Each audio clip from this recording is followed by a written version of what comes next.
स्वागत है आपका। प्यार से जाते समय भी फिर आइएगा, फिर बैठिएगा। वो अपना व्यवहार पूरा करती प्रत्येक सवारी से, तो वो उनका क्या है? व्यवहार है, वो उनका प्यार नहीं है ना। अब कोई उनसे प्यार कर ले, वाह तुमने तो हमारा स्वागत किया, अब हम तुमसे प्यार करेंगे। अब कोई फ्लाइट से उतरे ही ना, बोले नहीं तुम बहुत अच्छी हो, हम उतरेंगे नहीं, तुम्हारे साथ रहेंगे, तो फिर धक्के मार के उतारा जाएगा।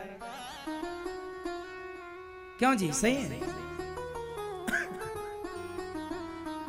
तो व्यवहार यदि है तो आप सुखी हैं, और प्यार हो गया किसी से तो वहीं से रोना चालू। आपको रुलाता कौन है? आपका प्यार। जिससे प्यार करते हैं जब वो छोड़कर जाता है उसके लिए रोना पड़ता है। बहाव बासु किया है प्यार तो रो। मीराबाई के पति की मृत्यु हो गई, भोजराज की मृत्यु हुई। लोगों ने कहा अरे मीरा तेरा पति मर गया, थोड़ा तो रो ले, रोती नहीं है तू। मीरा बोली मेरा पति तो कभी मर ही नहीं सकता, तुम किस पति की बात? अरे तेरा पति भोजराज मर गया।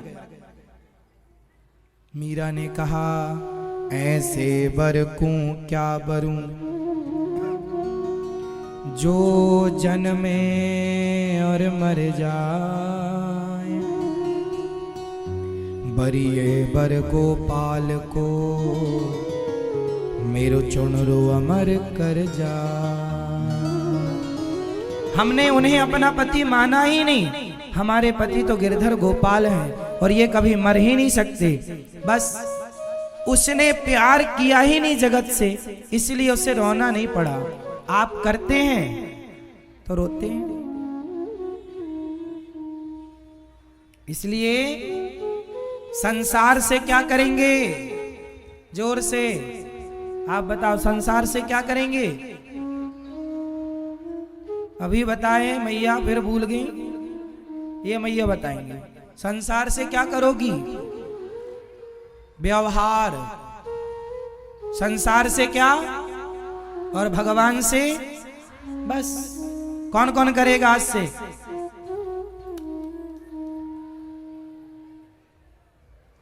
पति से प्यार मत कर लेना, पत्नी से प्यार मत कर लेना। पति पत्नी से अच्छा व्यवहार। पति से, पत्नी से, बेटा से, बेटी से, दोस्तों से, मित्रों से, वर्करों से, कार्यकर्ताओं से अच्छा व्यवहार, और प्रभु से अच्छा प्यार। 1,00,000 लोगों से आप यही सवाल पूछना कि आपने विवाह क्यों किया। सही उत्तर 1,00,000 में शायद कोई एक दे सके। आपने विवाह क्यों किया? सबका उत्तर यही होगा, हमने वंश वृद्धि के लिए विवाह किया, हमने वंश वृद्धि या सुख के लिए विवाह किया। जबकि विवाह का उद्देश्य वंश वृद्धि नहीं है, विवाह का उद्देश्य भोगों का सुख भी नहीं है। कोई भगवान राम से पूछे कि आपने विवाह क्यों किया, तो क्या राम का भी उत्तर यही होता जो आपका है? ये प्रश्न सामान्य है ना, सब पूछ सकते हैं, पर इसका उत्तर कितना गहरा है कभी आपने विचार नहीं किया होगा इन सवालों पर कि हमने विवाह क्यों किया। आप आज्ञा करो तो मैं उत्तर दूं, इसका उत्तर दूं।